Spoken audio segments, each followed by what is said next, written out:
Well, thank you, Mrs. Goldson, and good morning, everybody. Exciting news. We have received our reissued charter from Rotary International for the Passport to Service Club. Yay! And we will, I'll post that on our club website, which is passportrotaryclub.org. I've had several different iterations of what the website is, but I think it's passportrotaryclub.org.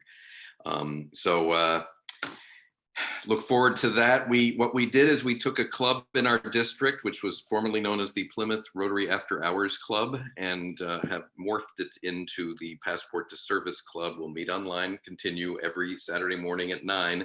And as we've been discussing, what the Passport Club does as a hybrid between an online e-club and a traditional club is we encourage all of our members to do work in their communities, wherever their community may be, with existing clubs, or start their own fundraiser or own service project in whatever community they're in as well.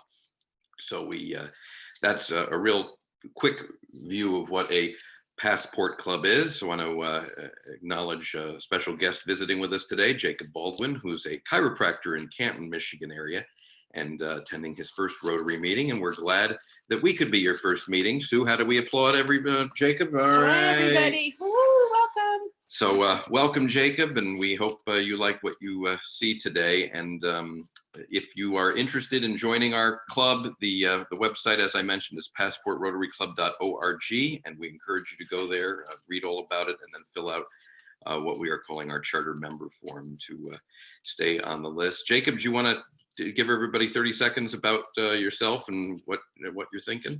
Sure. First, I just wanted to say thanks for inviting me on, and everybody, this is kind of funny. But yeah, I actually just opened up my chiropractic clinic in the Canton area. I wasn't originally planning on doing that during the middle of a pandemic, but I've kind of had to start rolling with the punches. And I was actually told by one of my kind of mentors that the Rotary Club would be a good club to get involved with, not only to give back to the community, but also to meet some other good quality people around the area. So that's kind of what I'm looking to do here. Is just see how I can start actually contributing more to the Canton community and things like that. Well, we have you fooled good quality people. Yeah, there's like 4 of them on here this morning, so you'll see, you'll feel right at home. But that's a good ratio. Yeah. So how is the chiropractic thing working during a pandemic? I actually, because I was opening up my own new clinic, shifting from working underneath somebody last year, it's been a little bit slower just because I have to rebuild my clientele base. I was originally practicing in the Madison Heights area, and now me and my fiance, we're kind of looking of where to put my clinic, and we kind of fell in love with the Canton area. So it's going to take a little bit of time to start building it up, and the coronavirus isn't making that any easier. But I'm trying to do everything I can to make sure people are comfortable when they are coming into the office, taking all the safety precautions and things like that. But now I'm just looking to start getting to know some people of the area and seeing where I can be of service anywhere else besides the chiropractic thing too. Well, I'd say if you can make this a go, starting it during a pandemic, then you will be very successful. So that's what I'm hoping. That's phenomenal. Well, thanks so much for being with us. You can join us every Saturday morning. We appreciate it, and we thank you for being your first Rotary meeting here this morning. Thank you. Right now, I'd like to turn our attention to our special guest this morning. One of the hallmarks of our Passport Club is we don't like to waste too much of your valuable time on Saturday, especially during almost summer, so we can everybody can get on with their day. So we're very, very blessed to have with us this morning a good friend and somebody who's been a Rotarian since 1986, 4 years longer than I have. So we know what a seasoned veteran he is.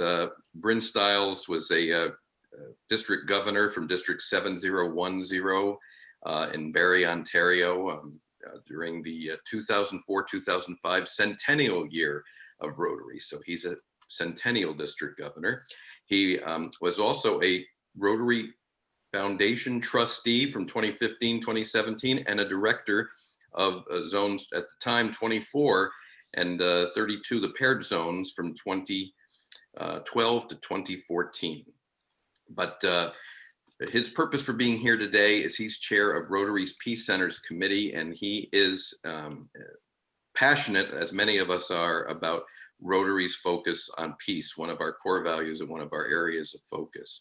And after this week, we could use a little peace. yeah, it was ironic as I was promoting the meeting last night again, how timing is everything. And we've had some people on talking about things related to the pandemic. And this morning, I think after the week that we've had in not just the United States, but around the world where it's resonated, that this is going to be a very appropriate subject for this morning's presentation. So without any further ado, please join me in welcoming a great Rotarian, Bryn Stiles. Well, thank you very much, Bruce, for that introduction. And it's great to be here. I see so many familiar names and people I've worked with in the past, really good friends here. So it's great to connect with them as well. I'm impressed with having a Saturday morning meeting. I think actually that's kind of a good idea, and get your day off, get it over with early, and then you have the rest of the day to yourselves. So that's a good way to do it. I was a little, I wasn't quite sure what to present on peace. I spoke with Bruce or emailed Bruce a couple times. I could have done a presentation focusing specifically on the Rotary Peace Centers, but when I thought originally many of the members here, people attending, would be new Rotarians, I thought I'd talk about Rotary and peace in general, and more specifically what we're doing now in peace. So what I'm going to do is give you a very quick overview at the beginning about Rotary's involvement in peace from when it started, and then get into some of the programs that we have currently and how you and each one of us and your clubs and districts can all become involved in peace, especially in these very, very trying times. Oh. I'm a bit of a cartoon and comic aficionado. I find there's more social comment in comics sometimes and in the newspapers itself. And I found this one quite a number of years ago, actually. And I think it just speaks volumes about what's happening in the world today. This one was just from, I think, last fall, November. And in it, Jules, the cat, is going to do an endangered list. And you can see the items he's putting on his endangered list. And when I looked at that, and I don't know if you'll have time to read them all, to me, those are the things that Rotary does. Each one of those is something that we bring to what we do, our projects, our interaction with other people. And we could even add more. We could add diversity, integrity, etc., which I'll get to in a few moments. So sometimes I think the cartoons speak volumes about what is happening in the world. I think, as you know, and I'll go quickly through these slides, Rotary started in 1905. And at the convention, just 9 years later in Houston in 1914, Rotary started talking about peace, lend its influence to the maintenance of peace among the nations of the world. And by this time, Rotary was international because there had been a club formed in Winnipeg, Manitoba, and I believe there were some other clubs in other countries as well. 3 years later, let me change that to 1917, Paul Harris, two of our leading founders of Rotary, Paul Harris and Arch Clump, both spoke. And this was just coming to the end of the First World War. And you can see Paul Harris saying, "The road to war is well paved. The road to peace is a wilderness," which it seems to be even today. And then, of course, it was in 1917 that Arch Clump made his great proposal to form or create an endowment fund for doing good in the world, which has since become our Rotary Foundation. A few years later in Edinburgh, again at the convention, the fourth object of Rotary that still stands today was created to aid in the advancement of international understanding, goodwill, and peace through a world fellowship of business and professional men, my apologies, united in the ideal of service. And then Arch Clump spoke there as well, and he talked about diverting the world's minds to thoughts of friendly cooperation. Havana, 1940. Rotary was very big in Cuba until the revolution in 1956. And it was a resolution calling for freedom, justice, truth, sanctity of the pledged word, and respect for human rights. And in just a couple of slides, you'll see how this led to the development of the United Nations Universal Declaration of Human Rights. So Rotary was involved there as well. In London, England in 1942, the middle of the Second World War, You have to remember that there were many people from Europe itself who were displaced because of the war and moved to England, to London, and Rotarians, they got together and they created this cross-cultural understanding to avoid future conflicts, and it led to the formation of UNESCO eventually. And of course, one of our biggest claims to fame is being involved in the formation of the United Nations. And Rotary was involved. Some of the original Secretary Generals of the United Nations were Rotarians. We currently have a permanent office at the UN in New York, and we have representation around the world at UN offices. We used to have, and Doug Vincent is a big proponent of this, and Doug's on the call. We used to have Rotary Day at the UN on the first Saturday of November every year, where about 1,000 Rotarians and people would come and celebrate and listen to speakers about Rotary and the UN. And in the last few years, they've moved it around the world to some of the other UN offices, Geneva and Nairobi, Kenya, specifically. Again, the Universal Declaration of Human Rights, Eleanor Roosevelt was a big proponent of it, and it was ratified in Paris in 1948, and Rotary again was involved in that. So there's two statements then I'd like you to look at, and I'm sure many of the, I won't say older Rotarians, but the more seasoned Rotarians know these two statements. One is our mission statement, where it promotes integrity and advanced world understanding of goodwill and peace through its fellowship of business, professional, and community leaders. And when you read the fine print of that statement, we do all of those things. We advance world understanding, goodwill, and peace. But I take exception to the word through fellowship. I think it's got to be updated. We go beyond doing it through fellowship. I think we do it in all aspects of our daily lives, through the service we do, through the leadership that we provide, through our diversity, and through the integrity that we provide as well. So I think that needs to be updated. It's a little antiquated, I think, when it just talks of fellowship. The other statement I'd like you to look at is Rotary's vision statement, and this is relatively new within the last year or two. And I really like this statement. Together we see a world where people unite and take action to create lasting change across the globe, in our communities, and in ourselves. And creating lasting change, these are the changes that we make in the communities. And quite often Rotarians who do a lot of service projects internationally think they're changing the communities where they're doing their work. But we need to create lasting change within our own communities, wherever we live. And again, the results of the last few weeks have said that. And it also says where people unite. And if you read it quickly, you might infer the uniting of people as Rotarians coming together. But I think it unites people beyond that. It unites our partners, our stakeholders, our beneficiaries around the world. By doing the things that we do, we are uniting people. So Rotary and Peace, a good friend of mine, and many of you know Peter Kyle.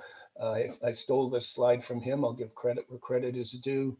And this is where we work in peace. And global grants, our grants provide or work for peace, area of focus for peace. I won't read all of these, but this is all of the area where Rotary is looking at doing peace. And I'm sure I could have added a few more on here as well. Our Rotary Action Group for Peace. I see Dennis Wong, who is strong in that, is on this call as well. So this is where we work for peace. The first one on there was our global grants. For those that remember, they were matching grants, and matching grants started in about 1964, using the funds of the foundation to help fund projects. But even before that, Rotary clubs around the world, and you're going back into the 1940s and 50s, were working together to do projects. You sometimes wonder today, you know, with the speed of communication, that back then they didn't even have fax machines to communicate and organize, but somehow they managed it and did the project. So our projects that we've done are matching, sorry for the Americans, are projects, I guess is how you say it. I think it's incorrect, but the projects that we do are definitely building peace around the world. those of you who remember RI President Tsukuji Tanaka from Japan, his theme for his year was peace through service. Tsukuji was a very gentle soul, just a wonderful individual, is a very wonderful individual. And during his year as president, he asked us to have conversations about what peace meant to each one of us. And for all the callers, people on the call here, if I was to ask you, what does peace mean to you? Each one of you would come up with a different idea of what peace means, and none of them would be wrong. It's a very individual thought process sometimes of what peace means to each one of us. So towards the end of the 1990s, the Rotary Peace leaders, or the Rotary leaders of the time, knew that we were doing these wonderful grants, but they said, can we do more? And it was the creation of the Rotary Peace Centers, building a network of peace builders around the world dedicated to preventing and resolving conflicts. When they first started in 2002, it was a master's degree program at five peace centers at universities around the world. And I mentioned those in just a moment. But after a couple of years, they realized that while we're training these people with master's degrees on policy, et cetera, there was a need to train people who are actually working in the field, social workers, police officers, teachers, small NGOs, how they can better what they're doing by taking a course. And a certificate program was started at Chulalongkorn University in Bangkok, Thailand. So now, as of just January, we signed a new MOU. We still have our 5 master's degree programs operated. It's a joint program in the US between Duke and the University of North Carolina, who are both in the Raleigh, North Carolina area.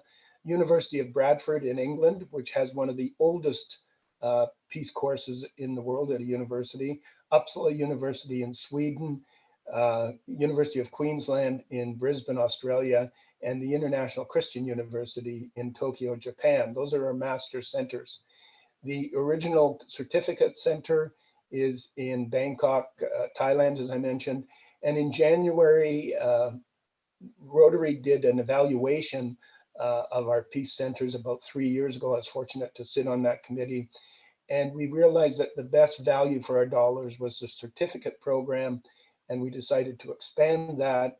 And we looked specifically at 4 areas of the world, one being sub-Saharan Africa.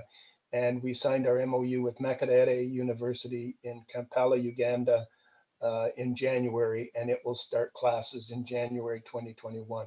So we're very excited about that. Very quickly, this is what the scholarship offers. It's 100% funded scholarship for the individual attending. Everything is covered, as you can see there. There's no cost to the student other than their own personal costs. There's the average funding costs at each center. Of course, it does vary depending on which center it is. The important thing, 2 important things to realize is that if you know someone or your club starts to mentor a potential fellow, there's no cost to your club or to your district to have a successful Peace Fellow candidate. We would like donations, of course, and many districts are peace building districts, but there is no cost.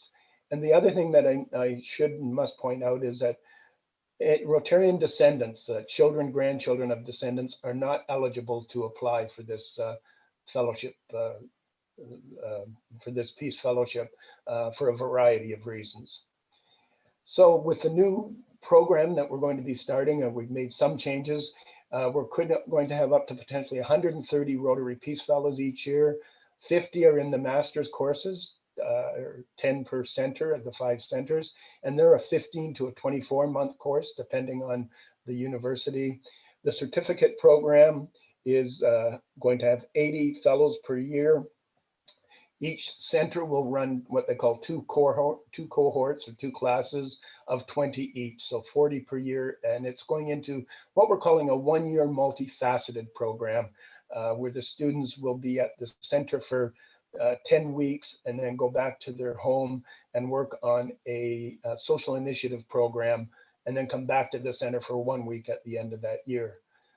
We now have almost 1,400 Peace Fellow alumni working around the globe, which is really exciting. And of course, it's growing every year. And we've just, the alumni, with the assistance of a staff member from Rotary, have just formed an alumni association. I like to put this one in because I think she exemplifies a Rotary Peace Fellow. Marie Paul Atima was Rwandan by birth, and her family were refugees to Canada, and she is a Canadian citizen. When Ian Risley was president in 1718, he asked his district governors to help fund a scholar, and they agreed to do that, and this was the one they chose, and she went to the University of Queensland. She's worked before she got the scholarship, and you can see the areas that she's worked and what her goal is. But she epitomizes to me our Rotary Peace Fellows. Rwandan by birth, Canadian by citizenship, studied in Queensland, and is working around the globe. Just an excellent example. The Rotary alumni have just created a Facilitator Database. One of the issues that we had was connecting our Rotary Peace Fellow alumni with our Rotary clubs, Rotarians, and they've now formed a database. And this is slightly out of date, and it says 67 Rotary Peace Fellows. I know it's more than that now. And they've done presentations. So you can, the bottom there, I've said it, I didn't put the website in, but if you Google Rotary Facilitator Database, it will take you to the site. And you can put in a request to have a Peace Fellow come and speak to your club in this era of Zoom meetings, or they can help you with projects as well. You know, they've got an expertise, so you can ask for a Peace Fellow with expertise in education, and they could come and help you with a project in that area if you so wish to do. The other thing, and I think Susan mentioned the international convention that's going to be happening. Immediately after that, on June the 27th, our Peace alumni have created the Global Cyber Peace Conference, and it's entitled Envisioning the World After the Great Pause. And again, you can register for that online, and it's going to be happening at 3 different time zones around the world. So you can, Duke UNC is helping to organize it in the Americas, so you can help, or so you can sign up for that as well. One of the other things we have is we have a very close partnership with an organization called the Institute for Economics and Peace, which again, I would encourage you to Google that and look at what they have.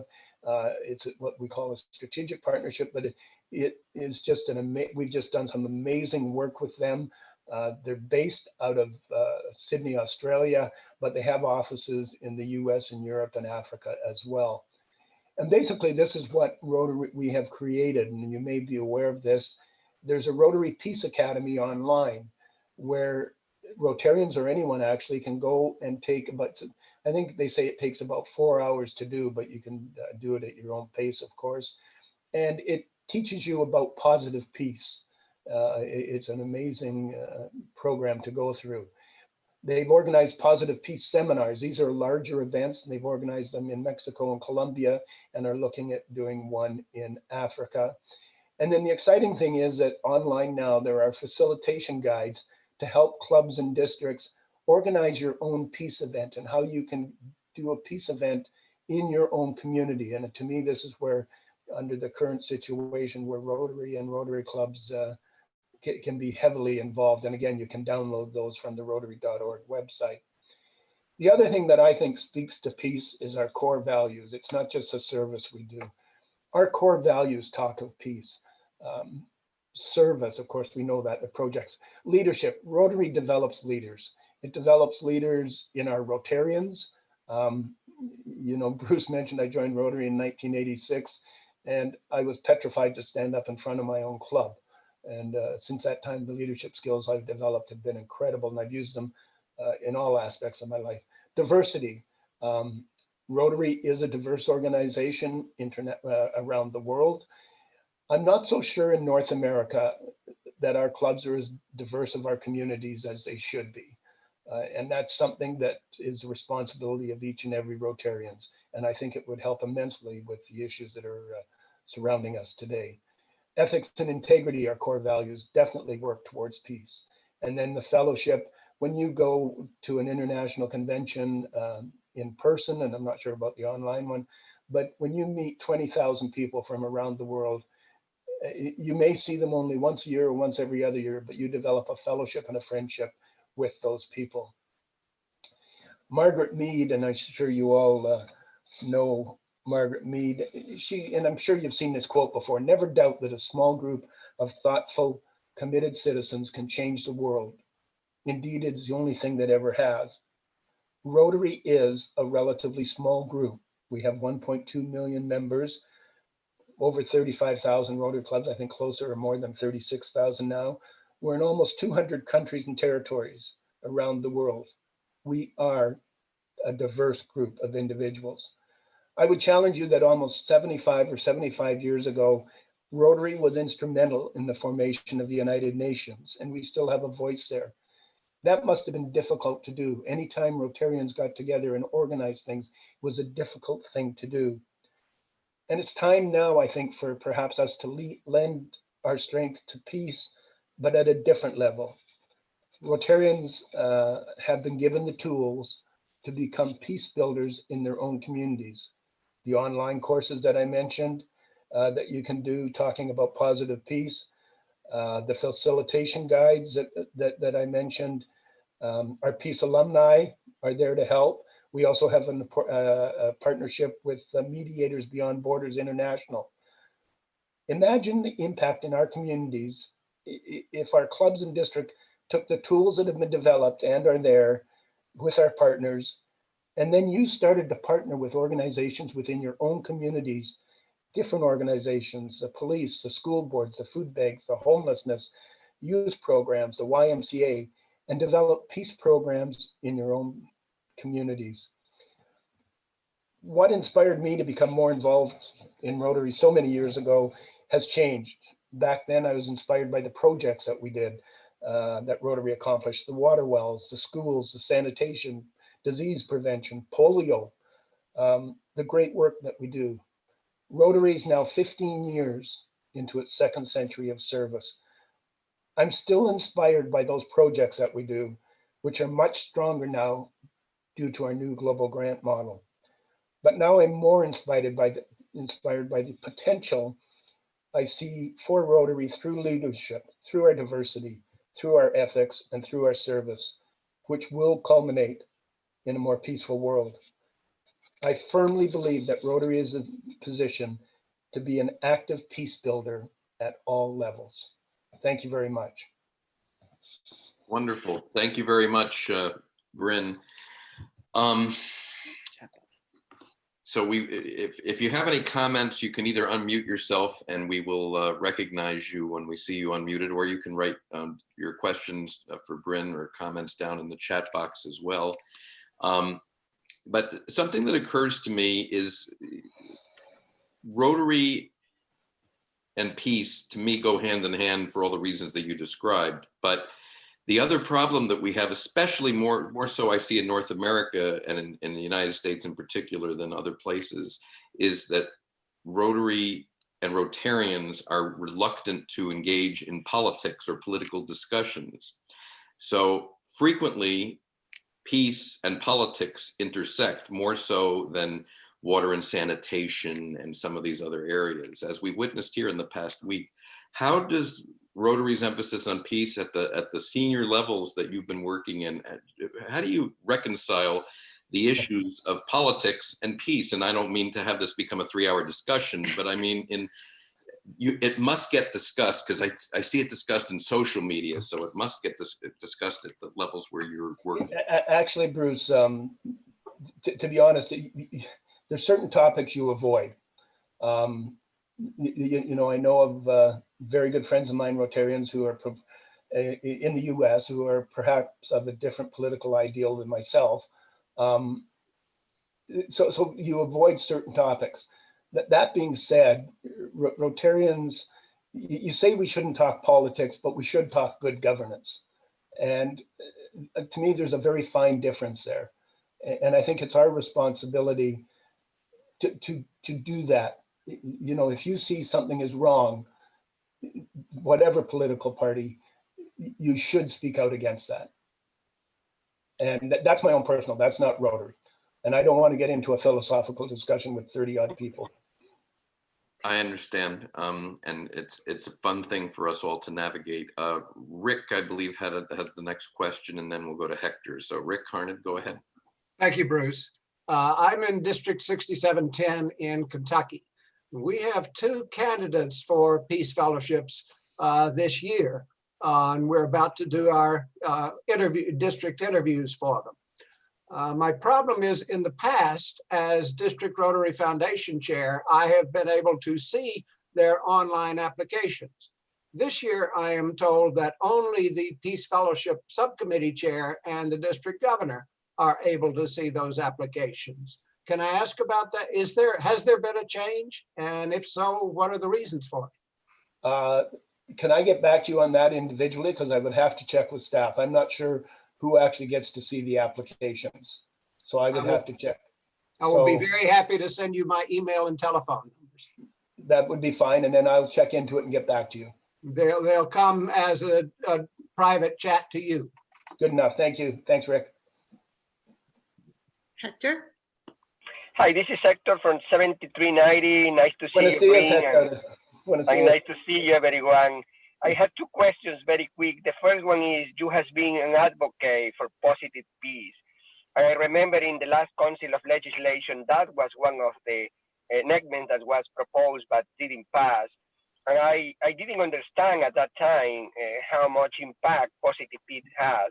Now I am a little more knowledgeable, and I'm promoting that. So the question is, can you lead, or anyone is leading, to combat this positive peace enactment in order to create that positive peace? And secondly, how the clubs and how the community that you lead can help us to start talking about positive peace and educate, because many people are not educated in positive peace and don't understand what that means. So that's the first question. And the second, you already talk about diversity. It's something that we can do, or you can do from the senior leadership, in order to really, specifically in America, to lead an effort to be more inclusive. I think we still had a lot to do in order to inclusion and had more people of color in Rotary, just to mention one example. Thank you, Bryn, and thank you, everyone. Thanks, Hector. To your first comment about positive peace, I guess it was at the COL that came forward and was not accepted. Rotary sometimes takes a long time to get the right answer. Bringing women into Rotary is a prime example of that.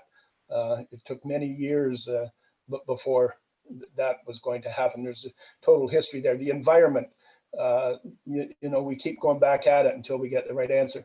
The next council on legislation, you bring back Rotary's work with peace and positive peace, and it may take a while, but that's the process Rotary has. So you have to keep banging at that door.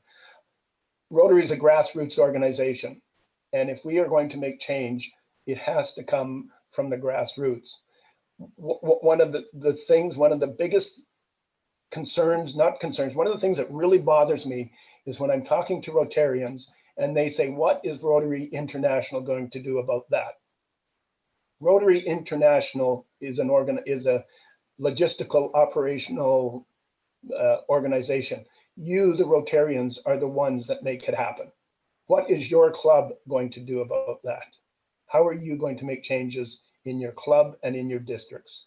And I know there's some people on, Tanya's here and she's smiling because I think she's heard me say this before. So take the responsibility and do it at the club level. Rotary International can't come down with an edict, but you can do it at your own club and district level. You have to remember, Rotary International is not just North America, the United States, Canada.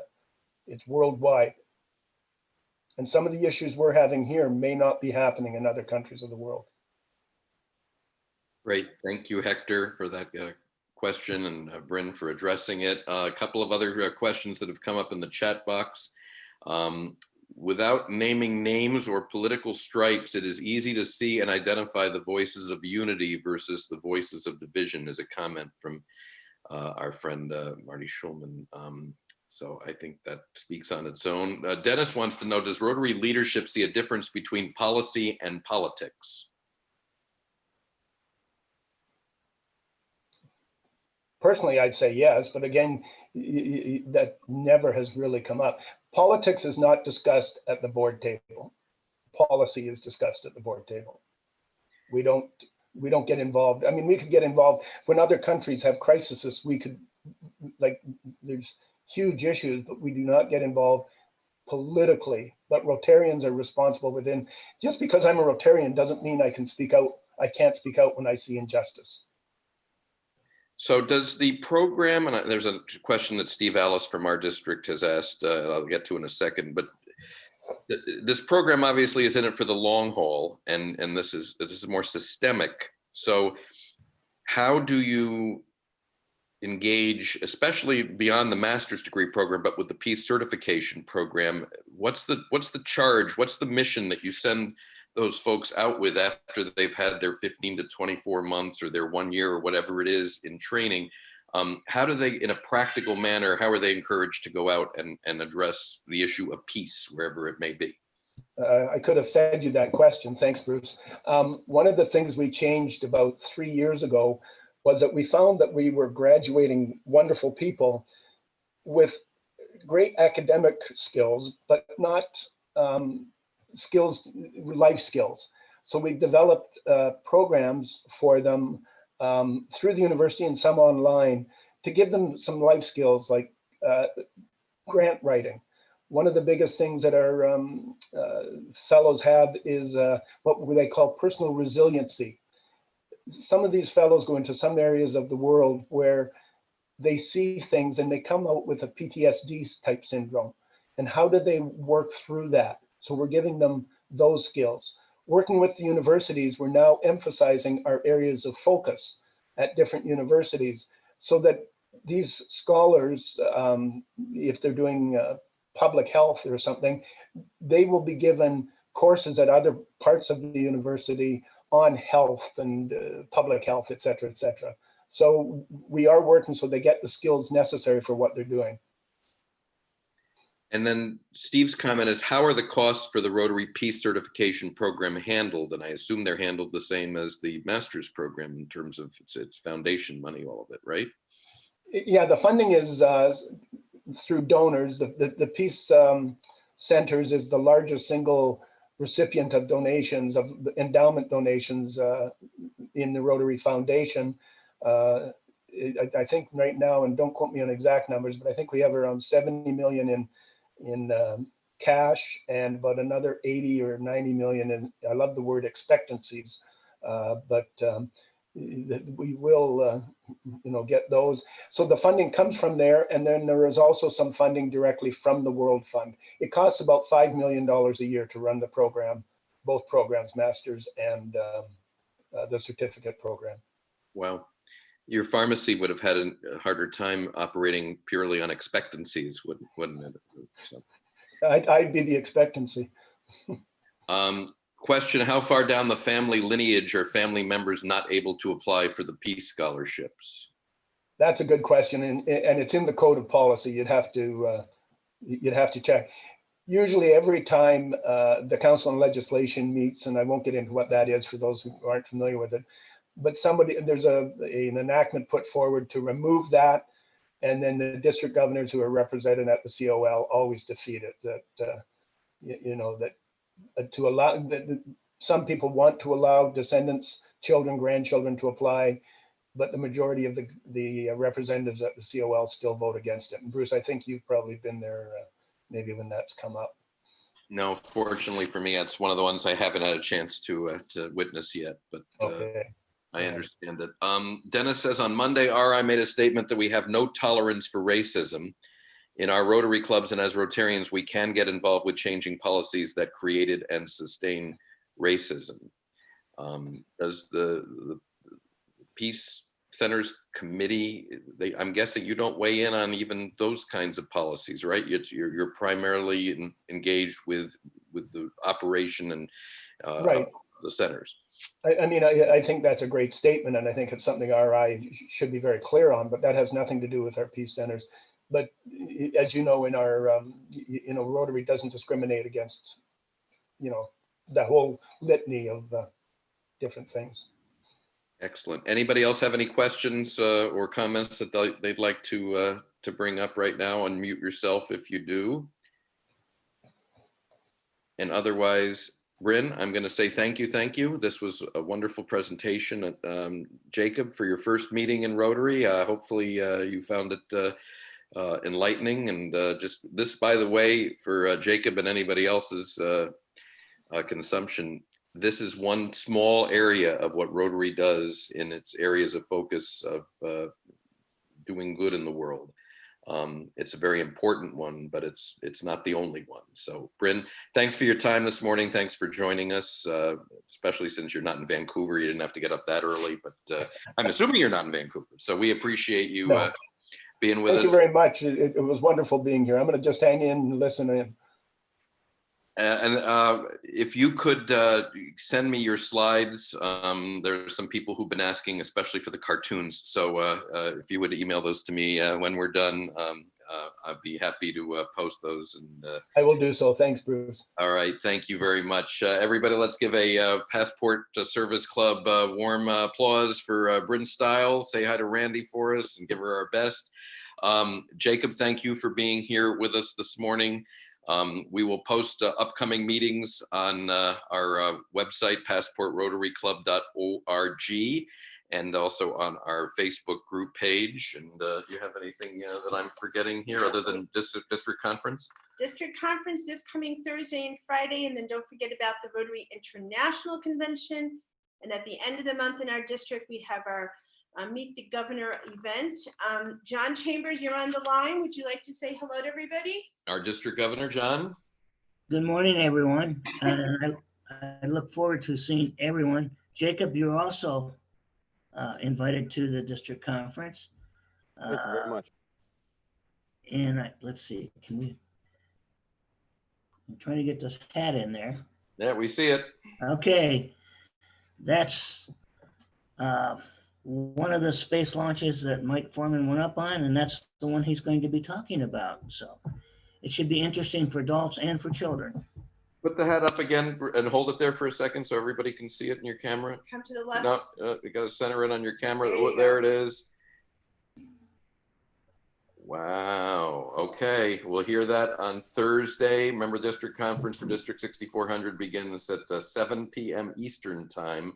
And we will post that. I've also had a request to post the link to this meeting that was, we have also streamed on YouTube, and these meetings are all archived, and we will put it on our webpage at passportrotaryclub.org. But Rick, I will also email it to you. So thank you very much. Thanks everybody for joining us. Thank you, John. We can't wait till this week. Yeah, we're looking forward to it. I'm going to unmute everybody and we'll say the four-way test of the things that we think, say, or do. First. Is it true? Second. Is it fair to all? Third, will it build goodwill and better friendship? Fourth, will it be beneficial to all concerned? We're getting better at that. Thanks, everybody. Have a great week. Abimbala, thanks for joining us this morning. Dennis, Haresh, Duncan Conrad, from a friend from PEI, Doug Vincent. Thanks, friend. Looking down the list, Joe Roth from South Florida. Ann Lee from Maine. Is it, no snow on the ground, right? All right. Trey and Colleen, thanks a lot. There's Suzanne from Windsor, and Bonnie and Eleonora. Dennis Wong, couldn't be happier you were with us this morning. Club member Judy Wernette, PDG Liz Smith will be producing the district conference for District 6400. Martin from the New York area. Tanya Wolf, so glad to have you. The Perrys. Did I leave anybody out? Jean Cadwallader. Yeah, lots of great people. All right. Oh, and Jim Peterson. there they are. We appreciate everybody being with us. Where's your Starbucks? Do you have it?